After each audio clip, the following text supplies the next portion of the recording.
There we go. Okay, so now we're going to begin with our land acknowledgement. Jane? We begin today's presentation with a land acknowledgement. As organizers and participants in this online show, we're present in all corners of the country we now call Canada and around the world. We are committed to working with First Nations, Métis, Inuit communities, and we seek to uphold equity and diversity for all to participate. We'd like to celebrate in particular the land called Owen Sound, where the conference will be held next year. Owen Sound is located on the traditional territory of the Anishinaabe Nation, the people of Three Fires known as Ojibwe, Adawa, and Potawatomi nations. And we further give thanks to the Chippewa of Saugeen, the Chippewa of Nawash, collectively known as the Saugeen Ojibwe Nation, as the traditional keepers of this land. Okay, and now I just need to share my screen.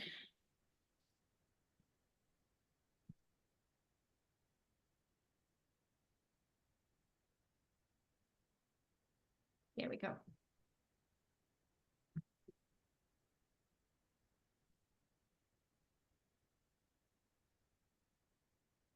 Okay, as we begin the one-year countdown to the inaugural Canadian Encaustic Conference, we invited artists from all over the world, from places both near and far, to submit encaustic artworks to this online exhibition.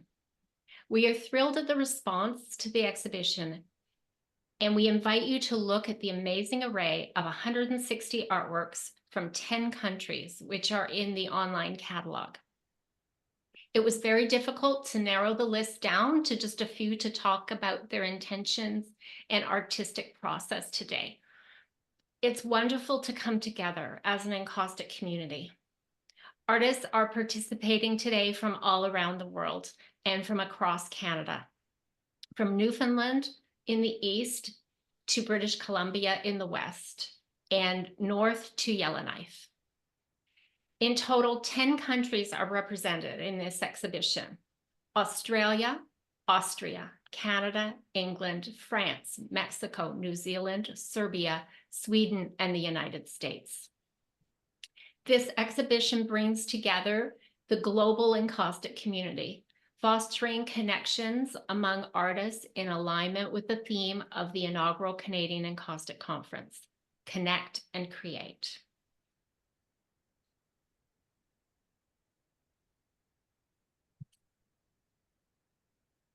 We have a treat in store for us today as we look at the work of 11 encaustic artists and hear about their process and their interpretation of the theme near and far. As Ruth mentioned, artists come from around the world and from around Canada. As you'll see, they've interpreted the theme near and far in some delightful ways.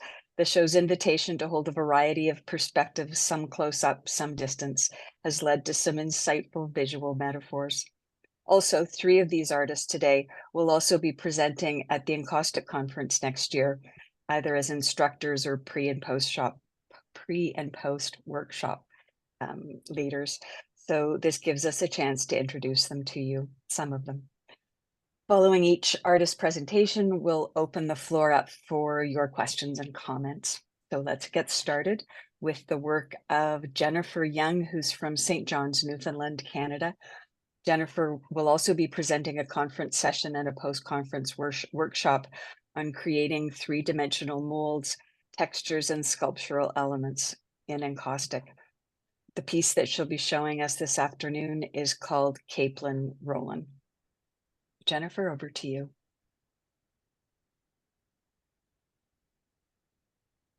Hello, I'm not sure if you can see me or if I use the screen. I apologize. I was a few minutes late coming on to the session on Zoom this afternoon, but we can see you. Yes. Oh, welcome. Lovely. Hello and welcome, and welcome to Newfoundland. Some of you have been here, but not many of you. So let me explain very quickly. Newfoundland is stuck out in the middle of the Atlantic, and there's this little tiny fish that are called capelin that are about the size of my hand, which is about 6 inches across. Those capelin come in huge schools, and they roll on the shore of the beaches of Newfoundland every June. And they come here to spawn, and they come rolling in on the waves, and they eventually land on the shore, and they lay their eggs in all of the stones. We don't have sandy beaches here. We have stony beaches. Anyway, so they roll on the beach, and before they get here, though, it becomes a feeding frenzy for all kinds of whales. The whales come in the whales have come up from the Caribbean, where they have been breeding and cavorting all winter. They come up here and have a feeding frenzy in June, eating all the capelin. The capelin, after they have rolled on shore, of course, they die. And I went out one June day, and I picked up off the beach these capelin, and I took them in a bucket back to the studio, put them out on pieces of paper, brushed them with sumi ink. Then I took a piece of wasabi or mulberry paper, laid it down, and did a print. And if you can actually zoom in very close on those are prints of real capelin. And so they're printed on there with sumi ink. Then I obviously flipped the paper over and glued it down. Then I used encaustic to paint the waves to show it rolling on. And we have very dark oceans at that time of the year. So I mean, it's almost black. And so I used some very, very dark blue ochres and things like that, plus some other ochres, because the stones that are rolling underneath are grays and sort of an orangey ochre color. The other thing that happens on our shoreline are lots of seashells, mussels and things. So you'll see at the bottom half on the right, I took some shells, I pushed them into clay, I made molds of the actual mussel shells. And then I used cheesecloth, that's what it is, and sort of wrapped it around. So it's sort of representational of what you would see if you were walking along the beach, Middle Cove Beach, Logie Bay Beach, Outer Cove Beach, on the shores of Newfoundland, on the shores by St. John's. And those capelin, once they hatch the next year, they swim all the way up to Greenland. And they spend their time feeding all the way up there. So you've got these little fish that come here and spawn. They go swimming all the way up to Greenland and come back on the Arctic Ocean. They come here and become part of the food chain for the whales that have come up from the south. So if you couldn't explain near and far any better than that, that's where I live. And so that's where this painting comes from. And my practice is an awful lot of storytelling and using a variety of different techniques and methodologies. So the printing of the capelin using ink on paper, the creating of molds and embedding those and attaching those is very much central to the way I do my art practice. Anyway, how's that for a quick 2 minutes or something? Excellent. I love that piece. Thank you. Let's open the floor for comments and questions. You can unmute your microphone and speak, or if you want to type a question in the chat, that would be fine too. Is somebody reading the chats? Yes, we have someone monitoring the chat. I will say this piece is 24 inches high and 20 inches wide, so it's quite a good size piece. Thank you, Jennifer. It's so amazing to hear you talk about your piece. It adds so much more meaning to the work. And it brought back all these memories of when I was in Newfoundland. Oh, lovely. And I had this conversation there was a painter at the B&B where we were staying, and I couldn't understand a word he was speaking. Like, his accent was so thick. And then later my husband explained that he was talking about the capelins coming in, and I had no clue what he was saying. So anyway, yeah, it's lovely. Nice to add the meaning of your story to the piece. Thank you. Good, thank you. Newfoundland was primarily settled by Irish. And so for those of you who went to the Irish conference last year in Mulranny, and we heard lots of lots of Irish singing and Irish accents, well, to me, it was like coming home. because those are the accents we heard. So what you heard was some iteration of an ancient Irish accent, and it's some tick and you can't understand a word of it. Well, we understood everything you said, so. Thank you. So there's a question here from Claire. How many layers are over the little fish? The fish probably only about 4 clear layers, and then you can see if you look at it, I sprinkled some. I use a lot of neutral white, plus there's some titanium white, because that's what bubbles. But mostly it's clear. Maybe 4 layers over the fish side. The other side, there's probably 8 or 10 layers of different things coming through. And I think I used a bit of palette knife on the blue side. And what did you mold the mussels out of? Oh, you take the mussel shell, and this is what I'm teaching in the workshop for those of you who might want to come to it in Owen Sound next year. You take an object, in this case, a mussel shell, you push it into clay, and you then remove the shell and then fill it with wax. So, and you have to reverse engineering it by saying, okay, well, the top layer is this color, and then you layer different colors all the way through.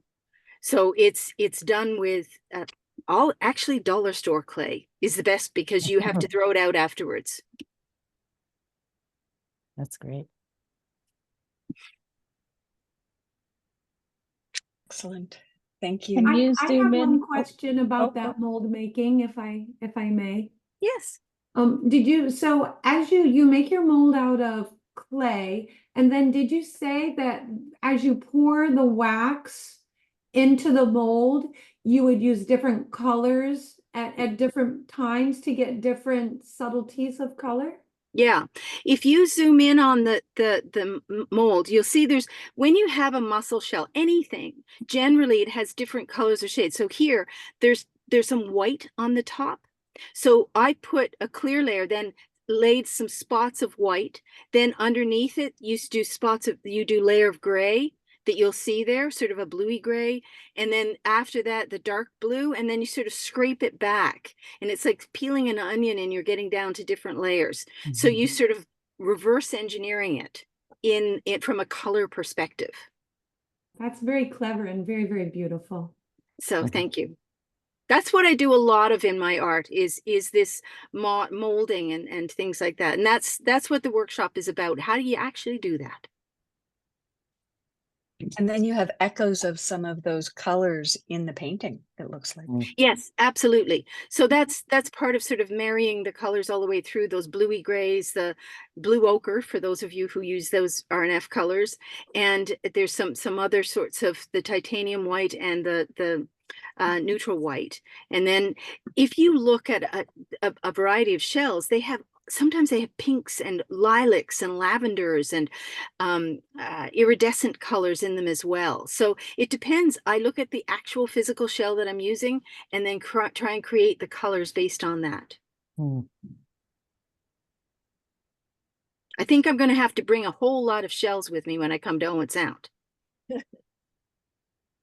Do we have any other questions before we move on to Ananstessia Bettas, who is from Toronto, Ontario?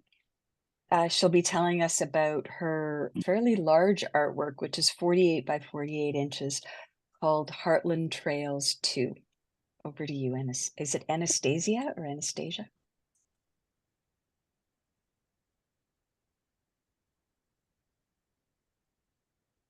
Hi, sorry about that. Hi. Hello? Hi. Hi. So I don't have the painting with me. It's at the gallery. And the painting is part of a series that I've been working on called Rewilding. And it's based on landscapes around the world that have been basically regenerated and healed. And in most of my work, I use topography elements and aerial perspective. So when I saw the near and far call, that really spoke to me and about my work. So I look at, it's abstract, but it is landscape inspired. And I look at the grid-like patterns that are formed when you're looking at landscapes from above. I look at horizons, and I use a lot of line work to kind of represent journeys and migration, and also the formations in the landscape itself. And the colors that I use come from areas that I've looked at. A lot of the rewilding initiatives are happening right now in the UK, in Western America, and Ontario, and out west in the prairies. And most of the colors I use R&F. I use this fantastic palette combination from Encausticos, and it's called Kane's Greens. It's Keane. And it's a collection of 5 absolutely gorgeous green paints that were developed with the artist and Encausticos. Her name is Erin Keane. She's on Instagram if someone wanted to look her up. And it's a fantastic series for me. I'm really enjoying it. I'm working on another 48 by 48 for a Petrov gallery. That tends to be my favorite size. I love working in a square format, and I also enjoy 40 by 40. Those are my 2 favorite sizes right now to be working with. Well, thank you. There's a real ethereal and aerial feeling to the piece. It's just lovely. Thank you. So let's open the floor to comments and questions. You want to unmute yourself? I just want to comment of how I love the very thoughtful scraping away to make these different landlines, because it adds a lot to both the geometry and to the abstract nature of the piece. It's really beautiful. Thank you. Very labor intensive. I use a lot of layers, glazes, and I'm, as all encaustic artists do, I paint, scrape, and then repaint. So unfortunately, this is a JPEG. If you saw the painting in real life, you could see all the marks and the scrapes and the layering and the little specks of color here and there. And yeah, they take me quite a while. If I'm working every day in the studio, this painting like this would take me about 2 to 3 weeks. There's a question from Barbara. What is your substrate? I use custom-made birch panels.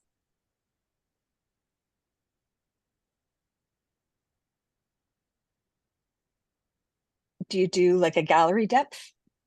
Yes. Yeah. Both the galleries that represent me request gallery depth panels.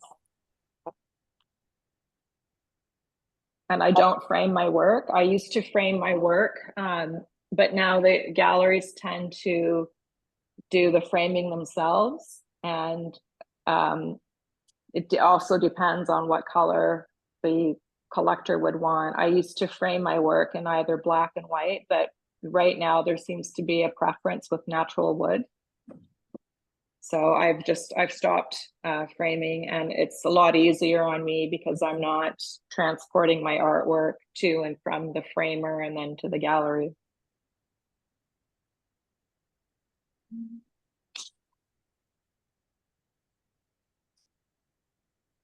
Do we have any other comments? Okay, thank you, Ananstessia. Thank you. Tessa McKim joined us next from San Miguel de Allende in Guanajuato, Mexico. Her piece is called Portals. Tessa, over to you. Thank you. So yeah, this piece, it has layers and layers and layers, and I kind of put it aside for a while. It actually started out as a photo encaustic piece. and has like a cathedral in it, but you can barely see it anymore. And then I went on to doing something completely different. And just so many layers and scraping. And there we go. And so, yeah, when I started looking at near and far, I thought a lot about how we look at any kind of experience or when we first meet someone or start a new project. And we always kind of look right on the surface. So the first thing you might see is this giant cross in it or something like that. But I think as you look further into the thing, as if you're meeting a new person and you look further into them, you see so much more. So that was my near and far. Mm. Can I ask Tessa, Yes. is this from Mexico? Like I almost feel the heat of it, or Well, maybe it's just they're like some of my absolute favorite colors. So it is kind of Mexican colors, but I really like also the contrast of the black and the white and the way the white just crackles all up. But yeah, it wasn't really meant to, although the hacienda and the cathedral that's somewhere way underneath is from Mexico, but then I just went into a lot of different colors, but I tend to use a lot of oranges and reds and a lot of Mexican. And I also live part-time in Guatemala, so that comes out also in my colors.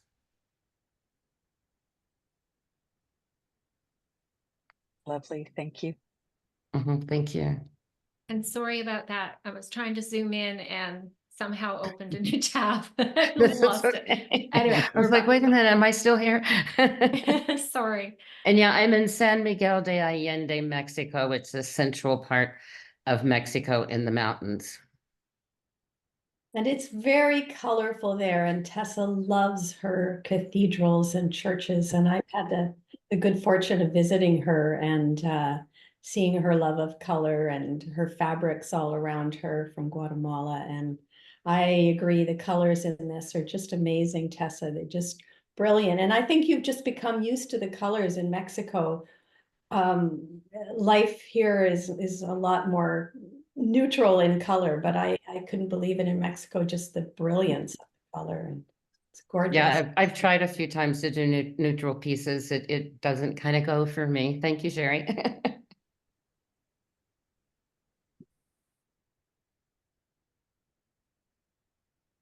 Next, we have Michele Randal, who's from State College, Pennsylvania, in the United States of America.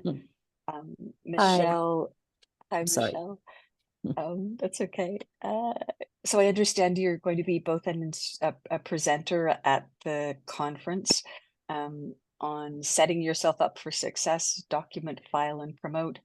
And you'll also be teaching a pre-conference workshop on cyanotype and encaustic fusion, which sounds interesting. Yeah. And I understand you'll be telling us about the piece Spring Dawn. Yes. Thank you. I'm sorry, I feel like I keep jumping in, which has no cyanotype on it, ironically. But when I thought about the conference near and far, I also thought about like maybe these mental shifts between near and far, because I grew up in a very rural community where although there was a lot of farmland, there was really no structure to the landscaping. You know, if we had daffodils or early spring flowers shooting up, they just shot up anywhere. You know, as you're going on your walk, you're often surprised by what you saw. And there are a lot of fields directly in front of my home. So I was just used to these like real bursts of color and unexpected color. And, you know, now I live in a college town that is very landscaped and orderly. And I just have noticed over the years how I can't find those surprises. And, you know, whether it's Queen Anne's lace or some other like really native flowers just to my walk, they've often been eliminated through mowing or landscaping or pesticides. And so this is just really kind of a memory of what it felt like to be in the midst of all that color and that unexpected landscape where I was growing up. So it's a memory piece as opposed to, a specific place or vision that I have. And I think, like everybody else that's been talking a lot about the way that they do the encaustic, there's definitely a lot of layering and removal and, kind of playing with overheating the wax so that I can get some real smooth areas, and then building and layering the wax to get a lot of texture. Could I ask, it looks like there's in the lower right-hand corner, there's some interesting textures in white. But yeah, I'm wondering if you could talk about that a bit. Absolutely. That is a little bit of accretion or texture that's being built up there, and some RNF oil stick that was kind of wiped into that location there as well. I Picks do up the crevices, yeah. Yeah, I really love to work with oil stick when I have a lot of texture to enhance that and to bring it up. It really deepens that sense of near and far as well, to have those planes that you're talking about. Oh, thank you. Yeah, it does feel like that. And I also, I grew up kind of like right below a ridge. So many mornings were filled with fog as we were, on the school bus to school. And so there's also that, to me, there's a haziness, in your memory and what I experienced living there. So it felt appropriate to have that.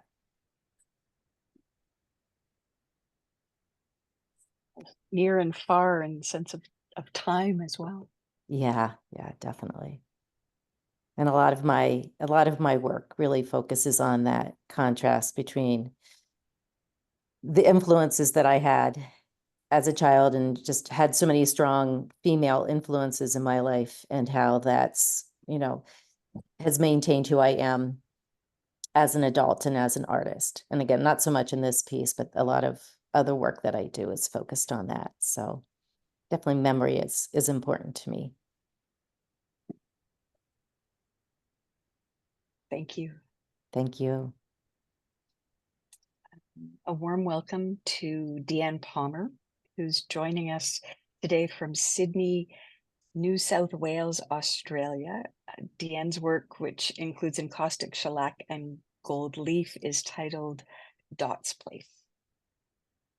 Hello. Sun's just come up. Oh, it's early. It must be early there. Yeah.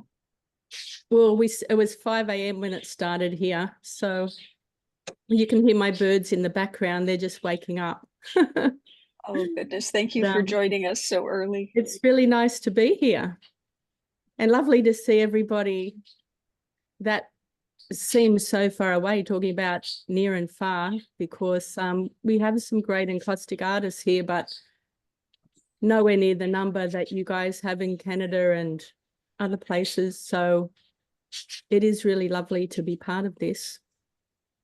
We have a nice community here going with Australian and New Zealand encaustic artists as well, which is great. But anyway, we're giving it a go. It's not a big medium in Australia, so I'm really keen to keep working with it. And I'm doing a lot of sculptural stuff at the moment. So talking about paintings at the moment is good, because all the things I've learned from working with the sculptural, I really want to bring back into my work. Because like a lot of what's been said today, there's layers and layers in our encaustic paintings, and it's really interesting to bring that into the sculptural pieces as well. It's such a versatile medium, as we all know. This painting's a little bit different for me because I very rarely work with red. So it was good to have a theme like near and far, because it immediately drew something that wouldn't be in my normal practice, which is lovely to be extended by. But a lot of my work is environmental and particularly based on healing and restoration of oceans and those sort of themes. So I work with a lot of blues and cool colors. And this one, though, was a very personal response to near and far because I just lost someone very close to me. And it's a pretty meditative piece, and working the way that a lot of us do in using many layers can be, particularly for me because I work very slowly. It's very meditative. So it really drew out that sense of healing and repair through loss, and that those kind of emotions and that spiritual place that you're in when you lose someone close, particularly when it's sudden, can be, everything can seem very far away, but through the process of healing and repair, even with oceans and things, you know, things move and reshape all the time, and looking for that connection is where we can draw closeness again. So near and far that was thematically, you know, what came straight away with this one.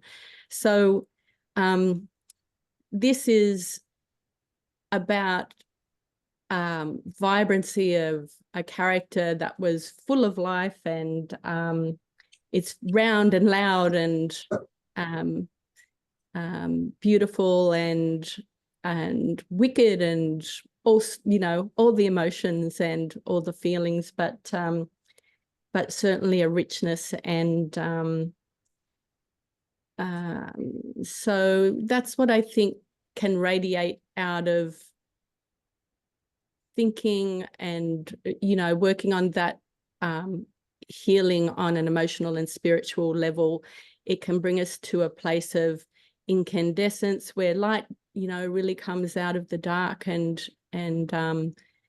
you know, it really made me realize actually that a lot of the healing and restoration themes in my environmental ocean aquatic work come from this same place where there's work to be done, and through the work we can connect, and that's where the joy and the love and the reshaping and the re-emergence of beauty come from. So from a faraway place of, you know, things being a bit chaotic and needing repair, we can be led to a place that you can feel very close to a subject or a person, no matter what. So that's where that stands, that one.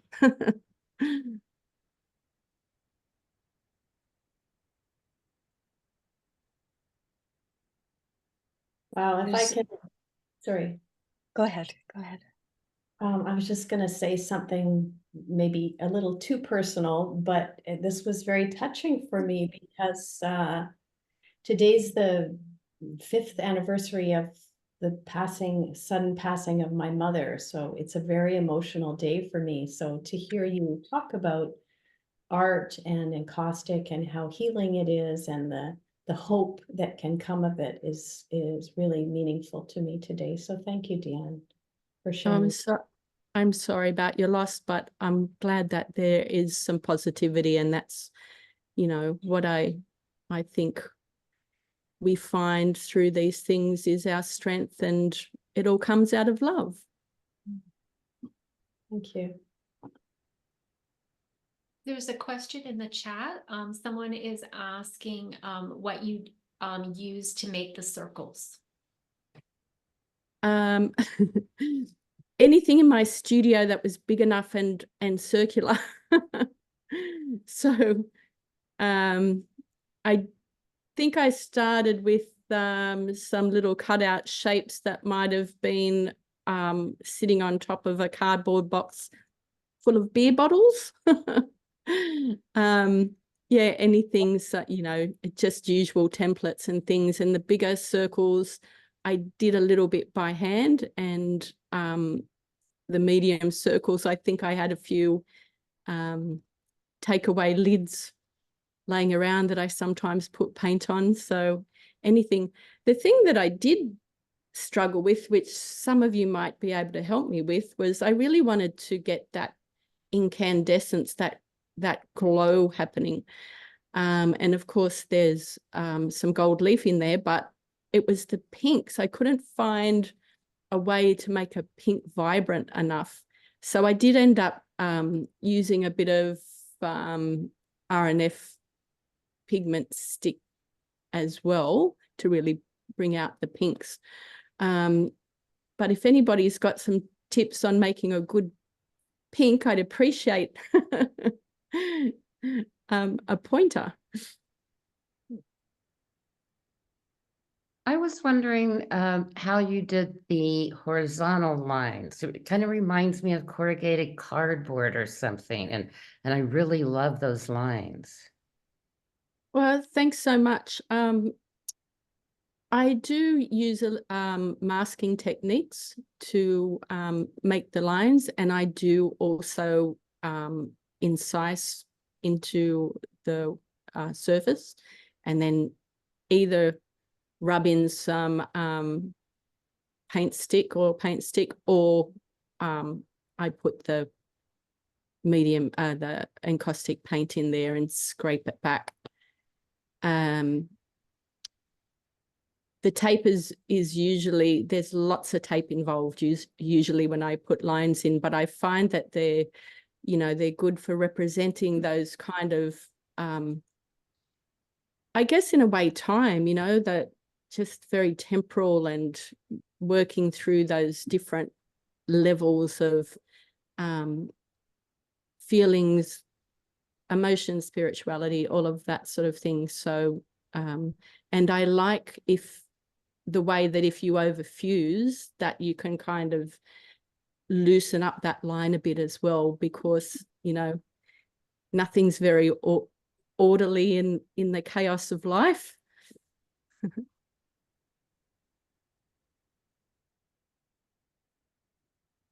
I actually do have in my studio a very bright pink, and I think it's an encausticose. I'm pretty sure. Okay. So have a look. I don't have the name off the top of my head though. And there are some lovely comments in the chat that you can look at where people are talking about loss. And I think that it's very meaningful when we're talking about near and far to bring in the thought of loss and, people who we love who have passed away. So.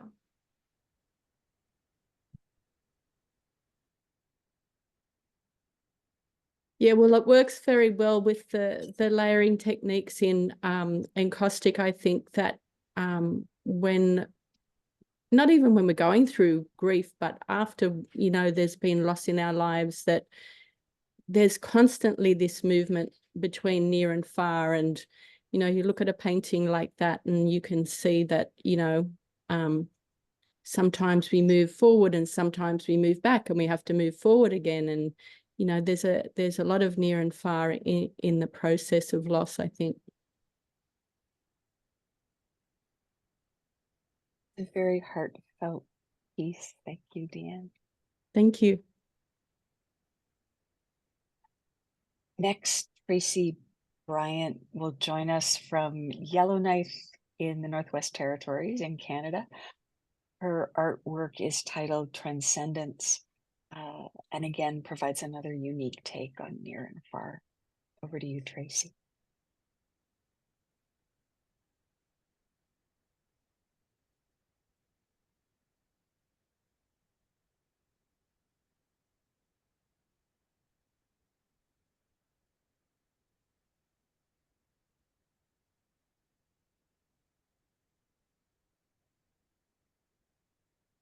Is Tracy with us?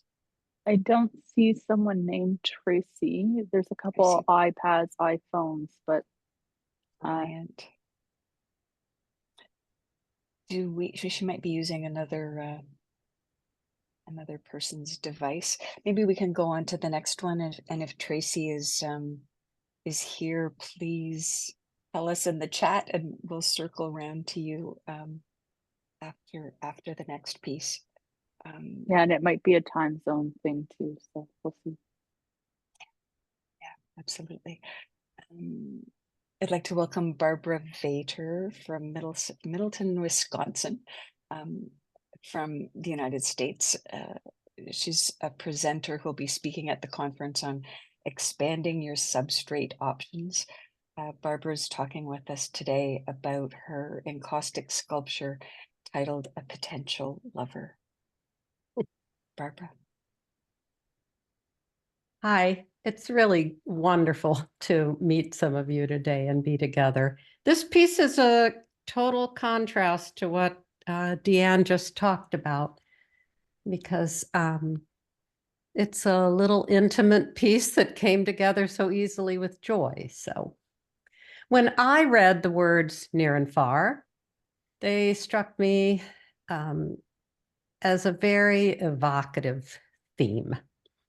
A theme that I read on several levels.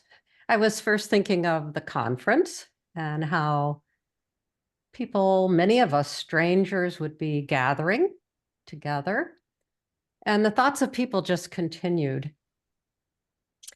Seeing someone from afar who interests us was one of that thing that just stuck with me. So as I worked on this piece, A Potential Lover, it always felt like a person. And that led me to an artist statement that, like this piece, was really atypical for me. It was a statement blending thoughts about the conference and about the piece. And I actually had to look it up so I could read it for you today, because I didn't want to make a mistake. It's short. Relationships of all kinds ebb and flow throughout our lives. Attraction can be fleeting or consuming. Those we love, near and far, are always in our hearts. So this artist statement spoke to 3 ideas that were about the conference and about this piece of work. The relationships we have now and those we're going to gain at the conference. The people we may wish were in attendance, and the time available to meet friends, both old and new. The attraction, fleeting or consuming, referred to each piece of artwork in this show. Unseen at that time, of course, but consider how we move at an exhibition or a museum, sometimes a purposeful stride past the work, a quick glance at some pieces, or a full stop at some, where we admire or wonder about construction or the artist's intent, or our own reaction to the work. So A Potential Lover is an intimate sculpture in size and, I hope, feeling. It was a joyful piece that, for me, came together quickly. I often work on my encaustics, set them aside, and return to them, revisit them before I decide they're done. This one was done, except it's 2 types of wire, and I added the copper, which I'll talk about in a minute. It's a piece constructed of wood, linen, encaustic, and wire.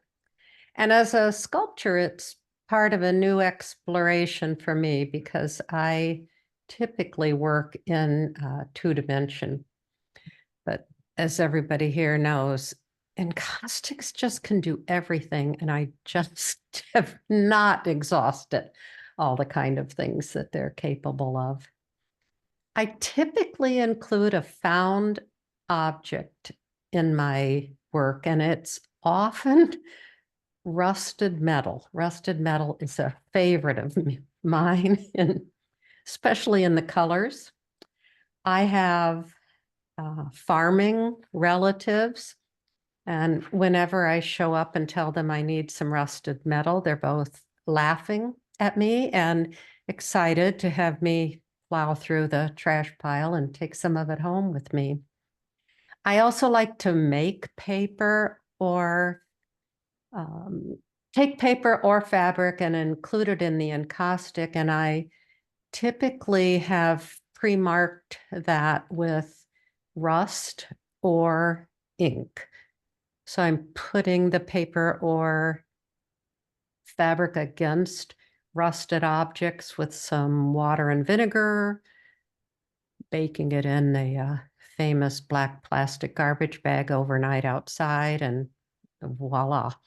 I love what happened. So that's the awfully quick explanation, but I love the contrast of natural and manufactured, and some of my pieces include both of those elements in the same piece, new and old.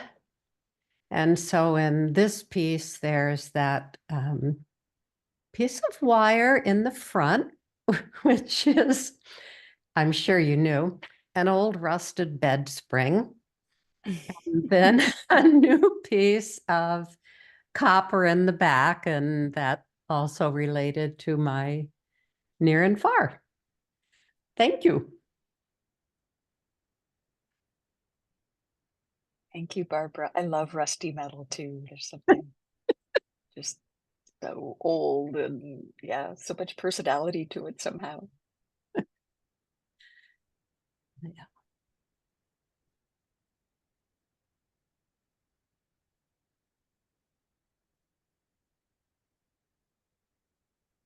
Did you prepare the wood in any way? Or the wax just adhered?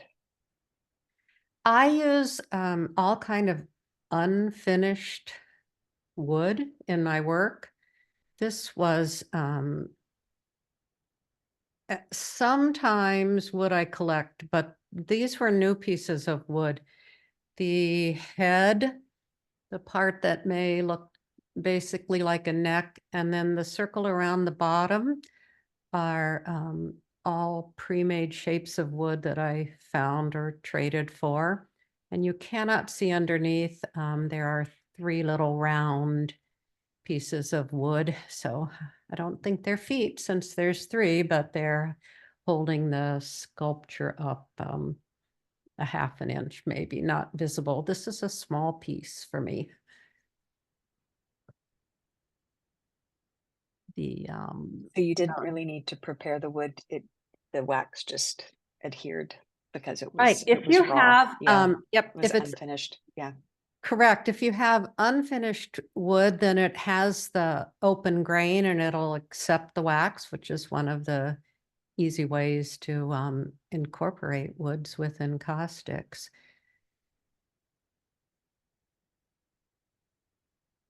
Lovely. Thank you.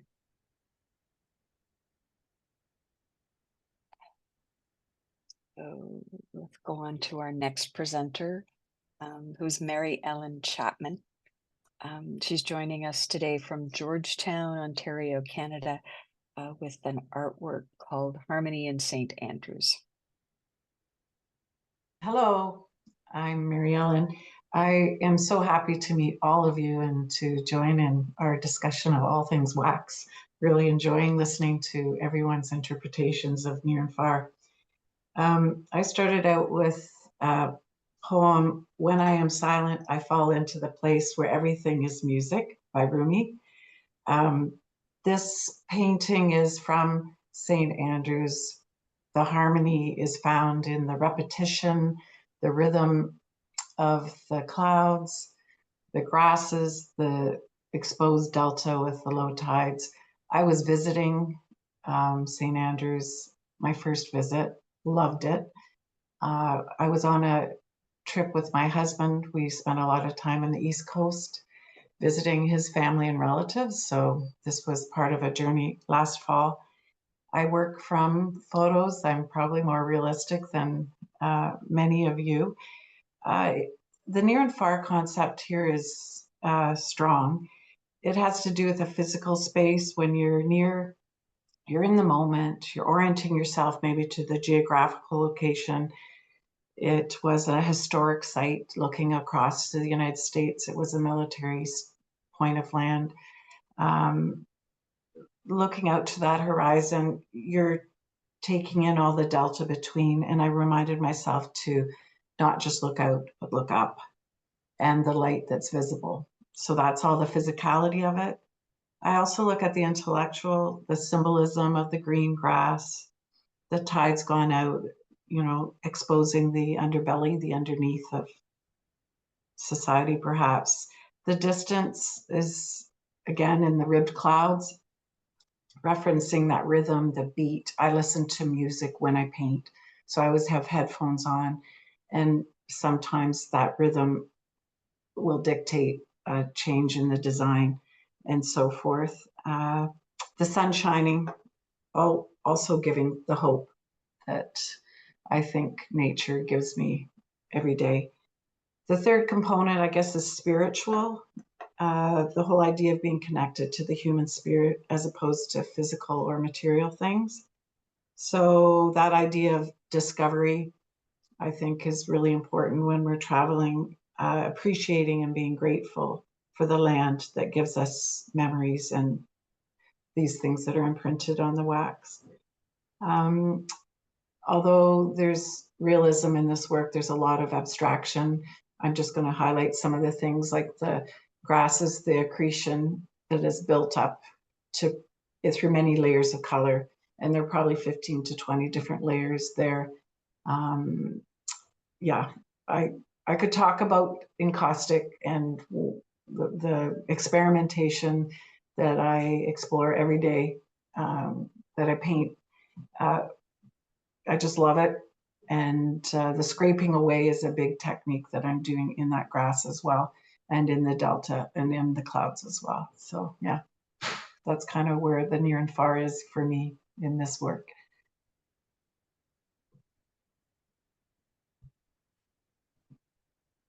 I love the idea that music has found its way infused into the piece. Like I can really feel that in some places. It's a lovely thought. The rhythm and the repetition of the arm, the brushworking that's happening within the grasses. Again, this is 24 by 36 inches, so fairly large, not huge, but within the grasses, it allows for a lot of experimentation and abstraction, if you will. Feeling the beat, so to speak.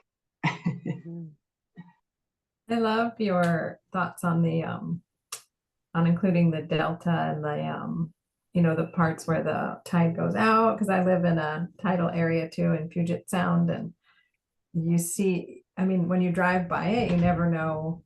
I mean, you could know, but it's always a surprise to see, oh, is it out? Is the tide way out, or is it in? And what you're going to find, you know, what was under the depths is now revealed. And I just love that. I think it's a really, really lovely painting.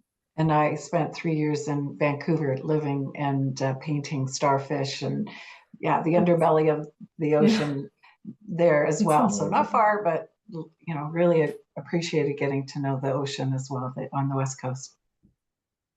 Can I ask, is this St. Andrews, New Brunswick? That's correct, yeah. Yeah, I spend a lot of time there, so you've really got the feel of the place. It's just, yeah, lovely. I appreciate immensely, thank you. I do use shellac as well, and it's often in the underlayers. So there is shellac underneath some of the grasses here. I'll use it under the grasses, bark if I'm doing trees, rocks. I do a lot of rocky kind of terrain as well, and it will really allow for, in this case, it's sepia shellac. So when it's burning off, it allows to give you structure and helps to that accretion, but it also gives you the texture, that bubbling, if you will.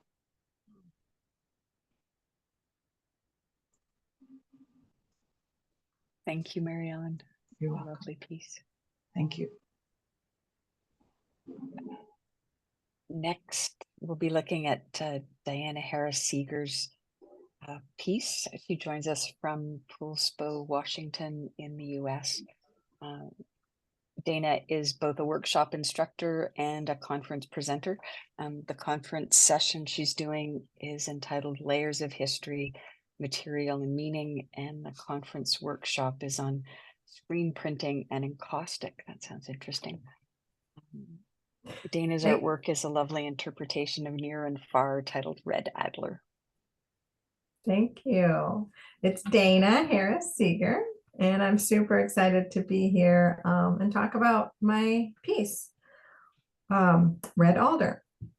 When I heard the theme near and far, probably like a lot of you, it felt like a perfect fit because a lot of my artwork has to do with my family heritage. I'm a second generation Baltic American. So both my grandparents, my maternal grandparents were born, one in Estonia and one in Latvia. And so growing up, I had a lot of connections to the relatives that were still living there. They would send us pictures, and since I was a little kid, they would send us dolls and sort of souvenirs type of things. And it seemed both foreign, but also familiar. And because I didn't live there, but I felt that connection, it was always sort of a part of me. And then when I went, I was able to go and visit Tallinn, Estonia, where my grandma was born. And that like immediately made me feel like I knew where I belonged, like that was my home. And it was just such a strange but awesome feeling. And so this painting is part of an ongoing series that relates images of those places, Baltics, and things like the knitted pattern. So this collage piece with what looks like it's a knitting pattern for mittens. And that plays a lot with kind of the traditional handiwork of the Baltics, since it's a colder climate. And the red alder, thinking of near and far, because where I live, the alder tree, the red alder tree is native. And then its sort of cousin is the birch, the Baltic birch. So they have a lot of similarities, and that grows, of course, across the sea in the Baltics. And I do actually have some screen printing on this, the symbol on the right-hand side, which is a Latvian symbol called the Aka, which symbolizes the threshold of the spirit world and the human world, or the live world. So it's also kind of near and far in the spirit realm. That was screen printed on a layer of encaustic. And like a lot of us, we love layers. So I'm layering up both the clear, the transparent, and the colors, using some stencils for the leaves, and collaging, which I use both sort of the applique method with paper, and either fusing with an iron or fusing with a torch. I use a lot, and scraping back and adding, and so on and so forth. See if I anything down. The buildings are just historic buildings in Tallinn that are still there, and it's a very medieval city.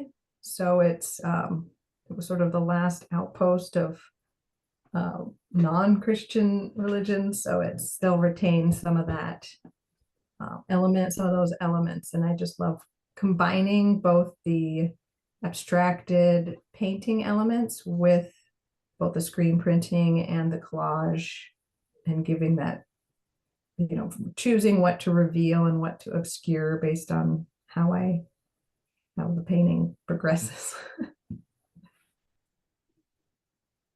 Oh, and then there's a map. You can see Estonia and Latvia kind of hazy in the background there.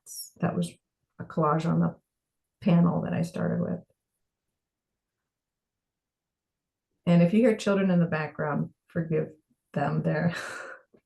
being very good while I'm on here.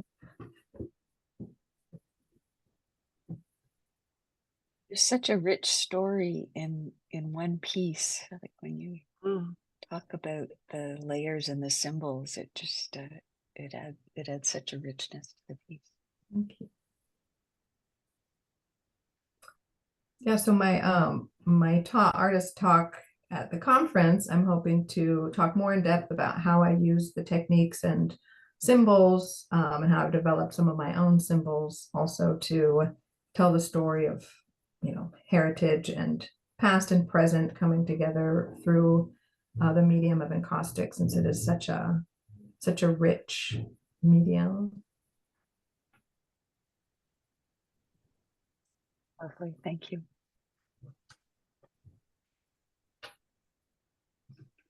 Next, we're going to welcome Colleen Underwood from Canada's East Coast, Halifax, Nova Scotia.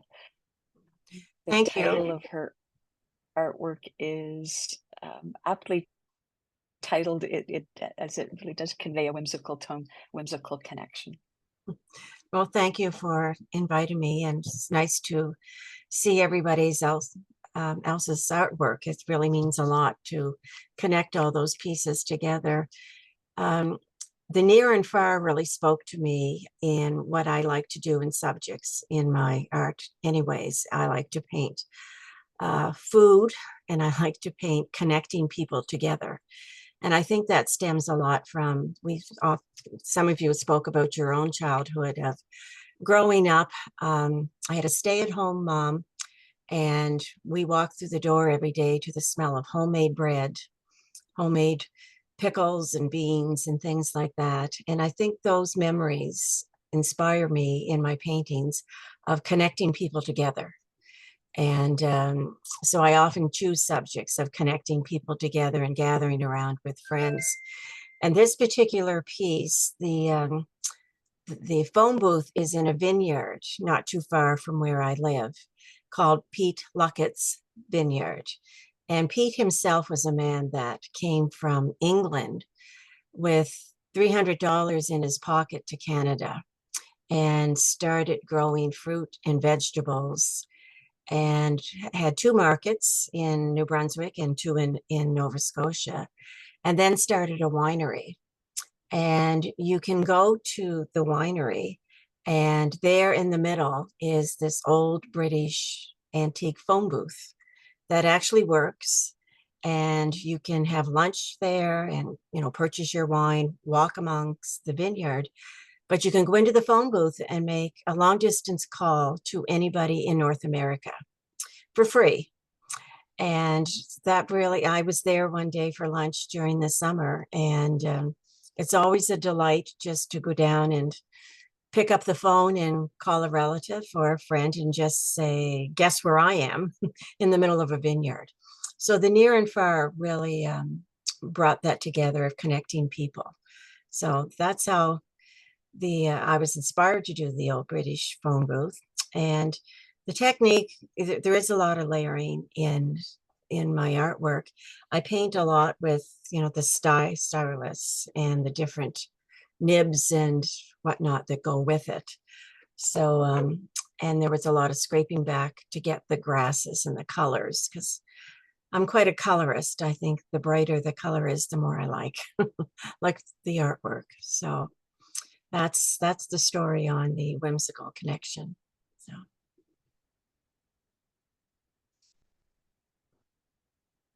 What a lovely story. It's making me smile just hearing why somebody would do that. And what a lovely sharing for everyone who's up there. It looks like such a happy little spot that it has. The view from there is just really stunning. It's a gorgeous spot in near Wolfville, Nova Scotia, which is a university town. So yeah, so if anybody ever got a chance to visit, and apparently Pete Luckett has now opened another winery in Portugal. So his daughter is now looking after the Luckett wine booth.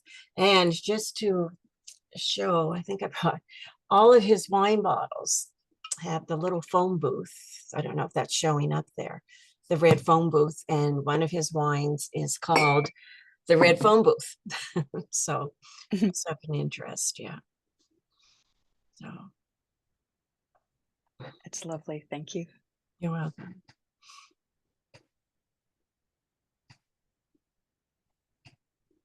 Finally, unless Tracy Bryant is here, is Tracy? She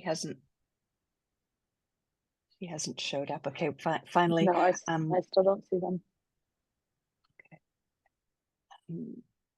Finally, as we draw to a close, I'm pleased to introduce Sherry Bartlett, who's from Vancouver, BC, British Columbia, Canada. Sherry's both an instructor and a presenter. Her conference session is called Creative Flow and Encaustic, and she's running 2 pre-conference workshops. So that's in the week before the conference. The first one, From Photo to Fine Art, Encaustic and Cold Wax Medium on Photographs. And the second workshop is titled Illuminated Sculptures, Encaustic Tiles, and LED Lighting. That sounds fascinating. Sherry will be talking with us today about her piece, Glacier's Light. Over to you, Sherry. Thank you. And thank you to all of the organizers of this amazing conference. You folks have been working so hard, and it looks like a wonderful conference. Great speakers and participants and presenters. So I'm super excited about participating.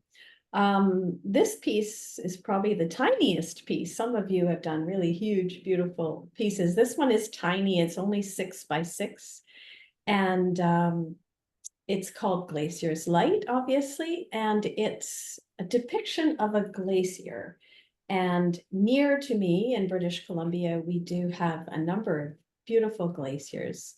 So I love hiking, and I love being just the excitement of being near a glacier. And I also first fell in love with glaciers being far away from British Columbia in Patagonia in Argentina, and I went to a glacier called Perito Moreno, and it is an enormous glacier, and I had the awe-inspiring experience of seeing a huge section of it like a car or a building. I mean, just enormous, just calve off the side of the glacier. And I was so surprised, and it made this incredibly huge sound. And then the water all underneath just was like a tidal wave kind of. So it was a very awe-inspiring experience of feeling so near to this glacier. And at the same time, you know, one can't help but feel kind of sad seeing that as well, this sense of climate warming and change in the environment of the world, and how we're affecting that, and this sense of, you know, are we most of us live quite far from glaciers, so we don't kind of have that near sense of the world changing on a sort of intimate basis. So, you know, how far is the environment receding from us, and are we near, or are we far? We are near, of course, but we're not always aware of that. So that is sort of the story behind the piece. But the piece actually in itself, in its creation, was kind of a near and far experience as well. It actually is a collaged piece. And if you were to turn your head upside down, you might be able to see that it's a torn page from a magazine, and it's an advertisement of a couch. So the couch is blue and the pillows are kind of red and blue. I don't know if you can see that, but it's an odd way to begin a painting, but it's very near in the sense of like ripping that piece of paper. That's why the piece is so small.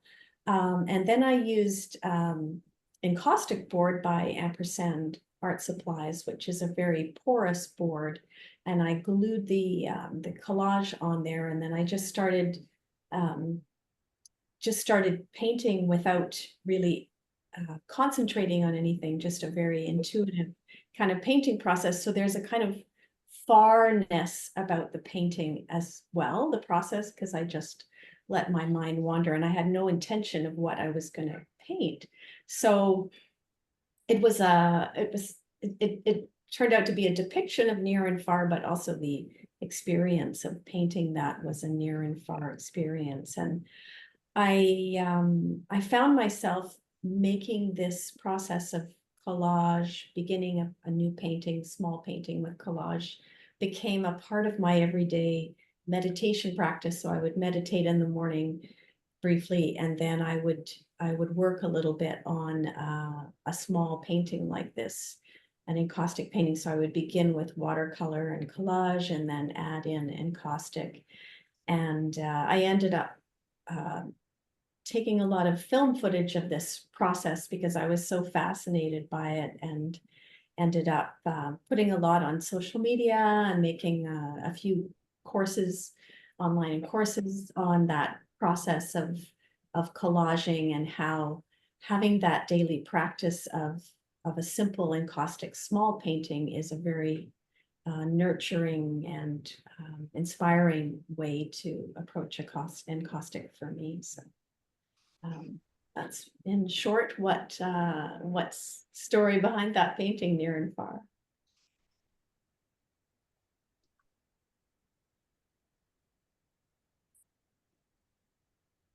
I love the idea of that couch, which I totally didn't see until you said it was there. It's amazing what can inspire a piece. Like once you get something down on paper, it can kind of take on a life of its own. And it's very fun to approach something without having any intention in mind. And it may not even look like a glacier to anybody, but to me, it brought that feeling of that experience. It's very dynamic. It's a really strong piece for relatively small work. I love it. Thank you. I often feel when I look at these tiny things that I should grow them bigger. But there's something very intimate just about the tininess of it. And there's a few little jewels in there too you can't see, but on the right you can see these little, they're actually like broken glass that's incorporated in to the painting as well. In the comments, Ananstessia is saying the watercolor effects are gorgeous. And she loves hearing the methods and the stories behind each work. Oh, great. Thank you. Yes, it's not a normal way that we would approach that ampersand board, but it is very absorbent to, of course, to wax. It's got a layer of orange gesso, encaustic gesso on it, but also it's very absorbent to watercolor. So it's worth playing with. And then there's someone else, not sure your name, iPhone number 3.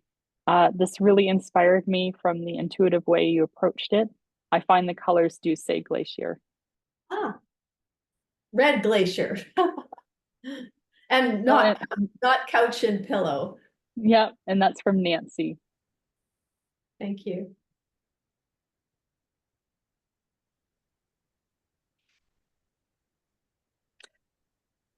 Thank you, Sherry.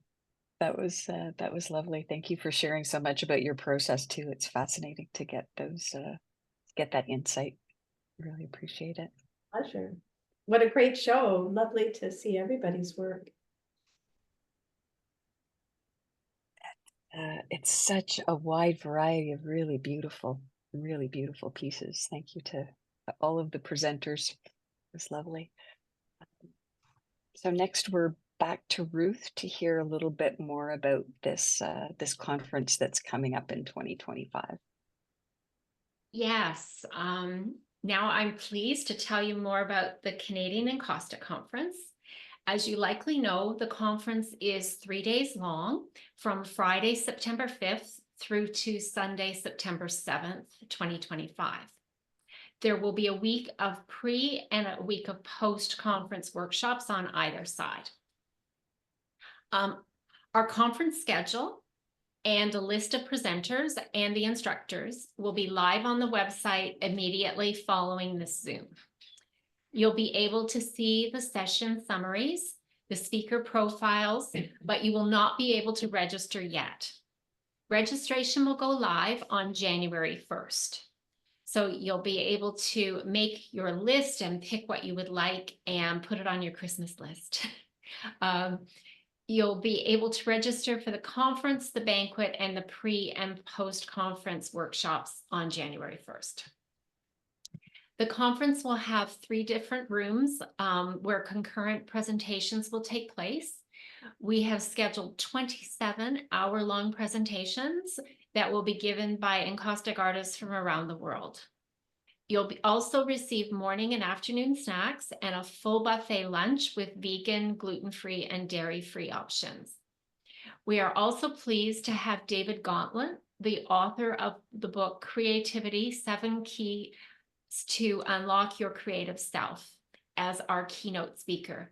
David is a professor and Canada Research Chair in Creative Innovation and Leadership in the Creative School at Toronto Metropolitan University. Information on him and his book is on the website. We invite you to join us for an optional banquet on Saturday evening, when we will honor our scholarship award recipients, as well as a special memorial for Andrea Bird. We also have organized a special vendor room where you can purchase discounted encaustic supplies during the conference. We have also secured 5 workshop locations that feature wonderful working spaces. Workshops will be offered the week prior to the conference and during the week following the conference weekend, covering a wide variety of topics for beginners to advanced artists. Workshops vary in length from a half day to 3 full days in length.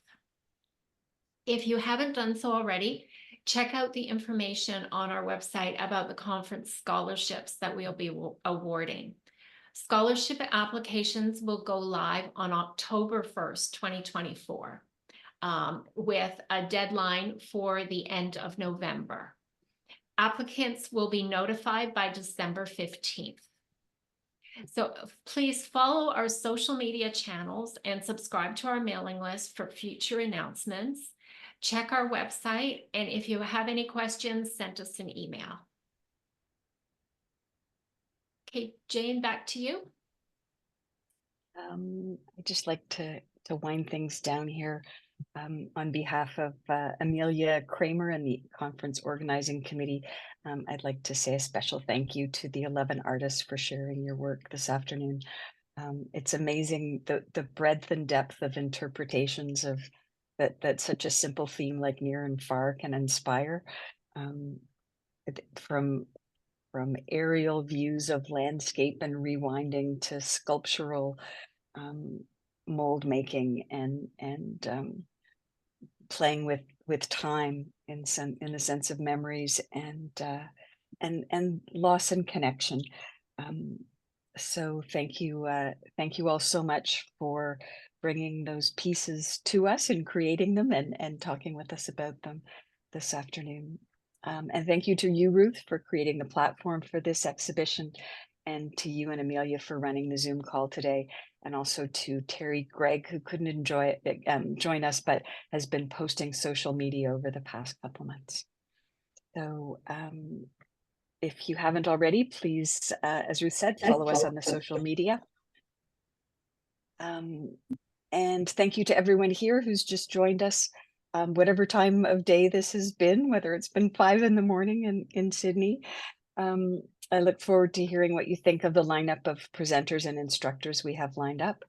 And for those of you finally who might want to get a head start on the submission for our next online exhibit, which will be held in the spring of 2025. The theme for that will be celebrating pollinators. timelines and more details will be announced for that.